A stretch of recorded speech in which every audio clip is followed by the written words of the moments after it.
Aurore Berger, ministre des Solidarités et des Familles, en tout cas, a tout de suite réagi. Elle dit une vidéo d'un individu affirmant frauder les aides sociales tourne depuis hier soir. Ma réponse est claire, zéro impunité avec les fraudeurs. J'ai immédiatement diligenté un contrôle CNAF et saisi la MDPH. En quelques heures, l'individu a été identifié. Si une fraude est avérée, les poursuites seront immédiatement engagées et les aides indûment perçues seront recouvrées. Quand il dit ces crétins de salariés qui se lèvent le matin pour aller bosser, ces crétins de salariés, ils vont bosser pour payer mes allocations, Marc Toiti. On croit rêver. C'est inadmissible, c'est évidemment inadmissible, c'est assez dramatique. Alors je regardais les chiffres officiels, hein, les fraudes sociales, c'est à peu près 8 milliards d'euros sur les dépenses.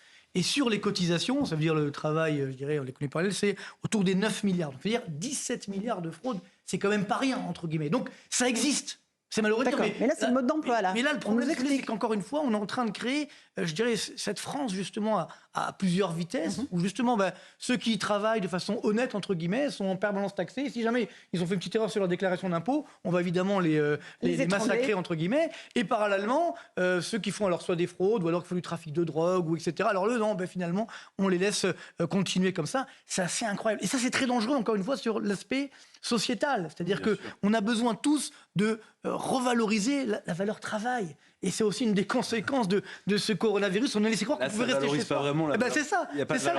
C'est que justement, on est en train de se dire, clairement aujourd'hui, finalement, certains qui ne travaillent pas. Alors attention, c'est pas la généralité, bien entendu, mais en tout cas, ça existe. Et c'est quand même, chiffre officiel, 17 milliards d'euros. Ce n'est donc pas rien. Louis donc, il faut Dragnel. zéro impunité là aussi. Ça vous choque ? Ça me choque. 17 milliards d'euros, c'est un peu plus d'une année de bouclier tarifaire quand même. Enfin, c'est mais pour que les gens mesurent. Oui. On va parler en bouclier tarifaire. Vous avez raison. C'est le nouveau maître étalon en France. Exactement. Les aides, les chèques. Non, mais écoutez, moi, la première chose, quand j'ai regardé cette vidéo, je me suis demandé si c'était vrai. Ah oui. Tellement c'est caricatural, extrême. Et en plus, il y a une chose qu'on ne dit pas dans le reportage, c'est que cette personne propose ses services moyennant 300 € pour toute personne qui aimerait bénéficier de faux certificats, de fraude et tout ça pour toucher simplement 1 800 € par mois. En vrai, c'est une honte morale, tout ce que vous voulez. Je pense effectivement à tous les Français qui se lèvent tôt, ou même pas tôt, mais qui bossent, en fait, tout simplement, payent leurs impôts, leurs amendes quand ils ont dépassé de 10 cm la ligne blanche. Et ça, c'est insupportable. La patrouille je note simplement parce que je l'ai regardé en entier, c'était très dur à regarder. Donc sur les crétins de salariés. Très dur. Et donc vous êtes aussi, cher Laurence, une hypocrite parce que, et nous, je vais le dire pour moi parce que c'est un peu gênant ce que je veux dire derrière, parce que je baisserai mon pantalon face à mon patron, je peux le dire pour moi. Oui, je préfère. Parce que je travaille contre un salaire en fait. Mais c'est dingue. Et du coup, c'est un acte de soumission de ma part. Et à la fin, il y a quand même 2-3 détails qui ne sont pas inintéressants. C'est dit cette personne, c'est Dieu qui le donne. Et donc, il y a des références quand même islamiques. Dans la, mais les crétins de salariés, c'est universel. Bon, comment bref. Non, mais à la fin, c'est Dieu qui donne. C'est Dieu qui donne le fruit de la fraude. Alors, Nathan Dever, un tout petit mot, ça vous choque? Et puis après, je passe la parole sur le plateau. Cette vidéo est très intéressante parce qu'elle reflète quelque chose de très profond sur ce qui se passe sur les réseaux sociaux. On voit sur les réseaux sociaux beaucoup, en effet, de formations comme ça, où moyennant quelques centaines d'euros par mois, on peut devenir multimillionnaire à coup. En effet, et ces formations, comment elles sont vendues? Par une promotion avec toute une mythologie de la personne qui devient riche du jour au lendemain, un peu à l'image de la loterie. Oui, 109 millions a gagné un Français aujourd'hui. Exactement. Et certains le font avec d'ailleurs un peu beaucoup d'ironie. On se souvient de la vidéo de la personne qui disait « la question est vite répondue dans des voitures de luxe », etc. C'était dans cette logique. Et deuxièmement, et c'est plus intéressant, c'est que cette citation sur les crétins de salariés, sur les gens qui vont bosser pour payer mes allocations. Ça va de pair avec une deuxième vague, moi, que j'observe avec beaucoup d'intérêt sur les réseaux sociaux, en particulier sur Instagram. C'est énormément de vidéos qui ont un succès fou et qui, si vous voulez, véhiculent toute la mythologie de la haine du salariat, de comment devenir milliardaire du jour au lendemain, et avec parfois des vidéos où des gens disent les salariés sont des crétins, sont des paresseux, sont des imbéciles, et des dizaines de milliers de likes. Donc il y a un vrai succès derrière. Et Marie Saint-Phil, quand elle avait fait un documentaire sur les youtubeurs à Dubaï, elle en avait interviewé en caméra cachée, qui disait, c'est un peu différent, mais c'est dans la même logique, qui disait « Moi, je crache sur la France. Je suis à Dubaï parce que je ne veux plus payer d'impôts. En revanche, je suis bien content de rester français de nationalité parce que le jour où j'aurai un problème de santé, j'irai évidemment en France. » Tout ça est dans la même logique. Et il y a un lien fondamental avec, non pas tous les youtubeurs, il ne faut pas du tout insulter ce métier, il y a des gens qui font des choses formidables, mais avec la logique, en tout cas, de gagner de l'argent. Quand même, qui a plus de 100 000 abonnés. Marc Toiti, il m'arrive que d'ailleurs la semaine dernière, pour la première fois, on m'a dit « Vous êtes pas parti l'économiste ?» on va dire vous êtes le youtubeur. Bah oui, Ça m'a c'est choqué, génial. vous êtes dans la rue comme ça. Mais vous Donc êtes c'est nouveau. Éric. C'est un moyen. C'est pour ça Alors, que j'insiste, ma Éric chère Laurence.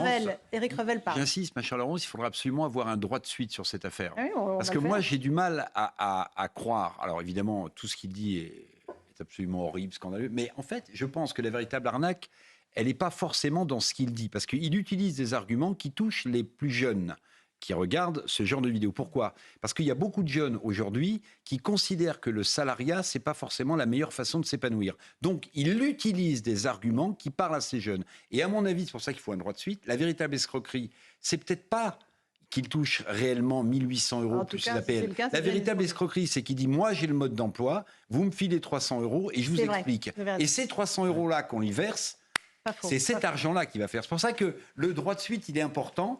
Peut-être qu'Aurore Berger nous Il y a en au dira. moins Elle 10 va- infractions voilà. caractérisées Mais, dans non, la mais je suis vidéo. d'accord. Enfin, Mais, non, mais cette mais vidéo, si vous voulez, c'est- on est d'accord pour il y a dire qu'il y a un 10 côté délits, quoi. totalement caricatural et scandaleux, mais ça l'est tellement que l'escroquerie, elle n'est peut-être pas sur le fait qu'il touche impunément 1 800 Mais qui demande euros, 300 euros. mais qui demande Sabrina. 300 euros pour se remplir. Sabrina Medjeber, qu'est-ce que On vous en avait pensez les influenceurs de mode, de gastronomie. Maintenant, on a les influenceurs de la fraude et les formateurs de la fraude, puisque effectivement, ils précisent que c'est à hauteur de 300 euros qu'il arrivera à démontrer comment détourner le système et bénéficier des aides.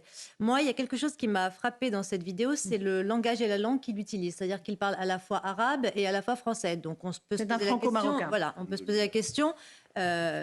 Envers qui, en réalité, et tourner cette vidéo, parce que, comme dit Eric, je ne crois pas que ce soit vis-à-vis des gens qui en ont ras-le-bol du salariat. Je pense que c'est envers précisément une communauté qui comprend sa souffrance, parce qu'apparemment, hamdoulilah, il va bien. Alors, on ne sait pas trop, parce qu'au départ, il dit, il est handicapé, mais hamdoulilah, j'ai mes 2 yeux, j'ai mes 2 bras, j'ai mes 2 jambes, je vais bien, mais je souffre quand même d'un trouble psychique, parce que c'est une maladie invisible. Mais là, il a raison, parce qu'effectivement, moi qui connais très bien les dossiers MDPH, AH, etc., déjà, pour y accéder, pour avoir le droit à cette allocation qui s'élève à peu près à 977 euros, c'est le parcours du combattant. C'est-à-dire qu'il faut prouver par votre médecin traitant qui atteste que votre état psychique ou physique n'est pas à la hauteur des enjeux professionnels et notamment l'insertion dans le cadre d'une relation professionnelle au sein d'une entreprise.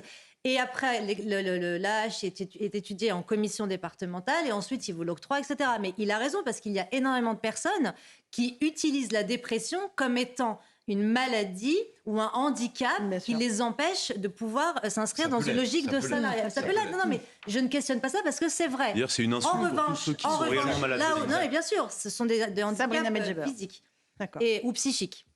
Mais là où c'est encore plus, incroyable, c'est qu'il précise que grâce à une loi de 2016, il a, comme il dit, hamdoulilah, l'ASS, c'est-à-dire l'allocation de solidarité spécifique, qui est octroyée à la fin de l'indemnisation du Pôle emploi, et les appels. Et tout ça va de pair. Mais il peut dire ce qu'il veut, on peut vérifier la véracité de de ce sa qu'il base, dit. etc. Mais le problème, c'est que vous parliez de dépenses sociales. C'est la dépense sociale, justement, concernant les maladies, c'est presque 600 milliards d'euros. Il y a 3400 personnes qui travaillent à la sécurité sociale qui sont habilitées à opérer des contrôles. Comment voulez-vous faire ? Comment voulez-vous faire par rapport aux certificats médicaux complaisants ou par rapport aux faussaires qu'on trouve sur Internet? C'est très facile. Vous allez sur Le Bon Coin, vous faites une recherche et vous trouvez des personnes qui vous procurent des faux bulletins de salaire. Alors, les avis d'imposition, c'est un peu plus compliqué, etc. Alors, mais on trouve ça. Donc, ok. la question est de savoir comment est-ce qu'on va vérifier. Parce que là, en plus, il met à mal les personnes qui ont un réel handicap. Aussi. Parce que du coup, la MDPH et la CDPH va être encore plus rigoureuse dans l'analyse du handicap dont souffrent réellement les gens, alors qu'on voit des gens comme ça se pavaner sur Internet, vendre des formations de 300 euros sur comment frauder l'État, et en plus, en insultant les Français qui travaillent et qui lui payent ses allocations. Non, mais mais c'est lunaire, en fait. C'est lunaire. Marc, toi, tiens un Non, dernier mot non, là-dessus. rapide, je vois pas pourquoi on mêle Dieu à ça. C'est-à-dire, en fait, Dieu, il interdit de voler, justement. Donc, Oui, c'est le ça, 8e c'est commandement, vous voyez ce que je veux dire? problème. Donc, c'est-à-dire, dans toutes les religions, je crois qu'on n'a pas le droit de voler. Donc, si on croit en Dieu, on n'a pas le droit de faire ça. Donc, voilà, ça, c'est la base, là aussi. Donc, on voit, je pense, aujourd'hui, on est dans un monde à l'envers. C'est-à-dire qu'on a renversé l'échelle des valeurs. On le voit, on met sur un piédestal des voyous, des tueurs, etc. Voilà. Et donc, c'est ça, moi, qui m'inquiète. C'est-à-dire que, normalement, justement, le travail, c'est ce qui fait avancer, c'est ce qui crée de la richesse, c'est ce qui nous permet de nous valoriser. Et là, en fait, c'est exactement l'inverse. l'inverse. On vous dit, Allez. si vous ne travaillez pas, si vous volez, etc., alors là, vous êtes valorisé. C'est très dangereux pour l'avenir de notre société. Nathan Dever veut dire un tout dernier mot. Oui, un tout petit mot. Tout C'est petit. que si ces arnaques-là et surtout si ces vidéos anti-travail fonctionnent, c'est aussi que derrière, il y a une crise de sens dans le monde du travail. Et deuxième chose que je voulais dire, Vous avez raison. c'est qu'évidemment, on critique la fraude sociale et on a raison, mais il faut critiquer toutes les fraudes. Et il ne faut pas, si vous voulez, donner l'impression que la fraude fiscale, Ah, je sens que la fraude lutte fiscale contre elle, arrive, oui, c'est ça. devrait... Et d'ailleurs, c'est ce qu'avait fait Gabriel Attal avant Oui. qu'il devienne ministre de l'Éducation, c'est qu'il a dit qu'il allait lutter conjointement Les contre deux la fraudes. fraude fiscale et contre la fraude sociale. Il ne faut pas donner l'impression qu'il y a une seule catégorie sociale qui a le monopole du vol dans ce pays, ce qui n'est pas vrai. Bah, très bien. Allez, une petite pause. Ça, Eric. c'était le en même temps classique, c'est-à-dire le ministre plutôt estampillé de droite qui disait je vais lutter contre la fraude sociale. Je crois Voilà. que c'était le maire. Oui. Et puis, évidemment, tout de suite dans la foulée, un autre ministre avait dit moi je vais lutter contre la fraude fiscale. Et J'ai entendu c'était les entreprises et Gabriel les Attal. riches. Donc voilà. Petite pause, C'est chers délicat. amis. On revient dans un instant pour parler des carburants, parce qu'il y a un deuxième épisode à cette histoire de vente à perte des carburants, et où ils se sont rendus compte que ça allait tuer les petites stations-service. Ils ont trouvé la solution. Je vous en parle dans un instant dans Punchline. À tout de suite.